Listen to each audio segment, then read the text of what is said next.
mada chemu abaji go tuk una kumtunga men ko chiran yet wa ke joro rem dia na peryam ndi di jor go wel tindo la pya de le ko le da ya ko kor wer polwa ko na junu aje go to la e ko wi kumoge tina pol gu bucha arweroti watolo na koy olo mada chemu abaji go tuk una kumtunga men ko chiran yet ga ge joro rem dia na peryam undi da jor kuch wel tindo la pya de le ko le da ya ko kor wer polwa ko na junu aje go tol ko wi moge tina pol gu bucha arweroti watolo na koy ane ijatya ngakalupi ewe da ba ja pio na ngane mayan lwale yen ke dolu yige nyaru na chwe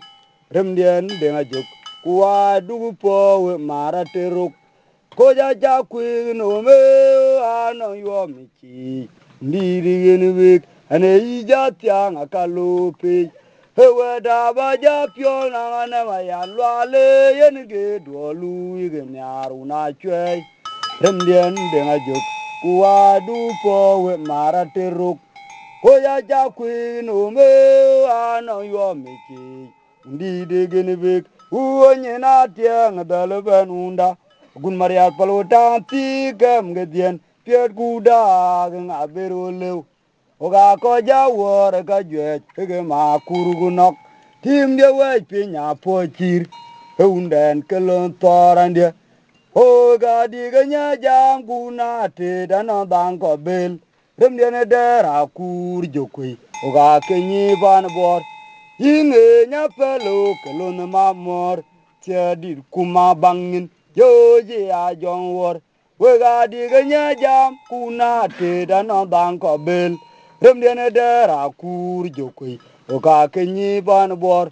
yinge nya pelo kelon mamor tiadi kuma bangin yoji a jok olo mada chemu abaji go tuk una kumtunga men ko cheran yet oga ge joro rem dia na peryam undi de jor kuch wel tindo la pya de le kwele ma ku chok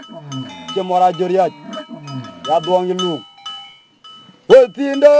la pya de le kwele da ya kol kor ran wer polwa ko na junu aje go tol kwe ko we moge tina pogu bucha arweroti watolo na koy olo mada chemu abaji go tuk una kumtunga men ko chiran yet che moratala ma ku chok jal mura nyini yok ka ke joro rem dia na peryam undi di jor kuch wel tindo la pya de le kwele da ya kol kor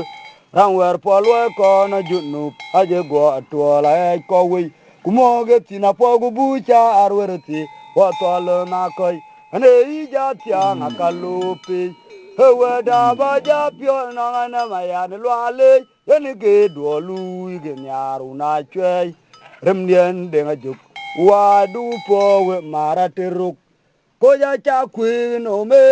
ano yo michi ndiri gen wek uonye na tiang dalban unda gun mariar palgutan ti kam gedien piet kuda gen abero lew ke mora joriya ke mora tala oga ko ja wor ga jwe ge ma kur kunok tim de we pinya pochir unden kelon torande uonye na tiang dalban unda gun mariar palgutan ti kam gedien piet kuda gen abero lew oga ko ja wor ga jwe ge ma kur kunok tim de we pinya pochir unden kelon torande we ga di ganya jam kuna te dana banko bel rem de ne dera kur jokui oga kenyi pan bor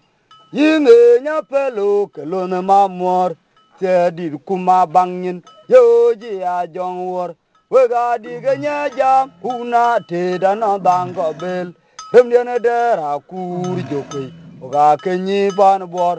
yinge nya pelo kelon mamor Sedi kuma bangin yoji a jok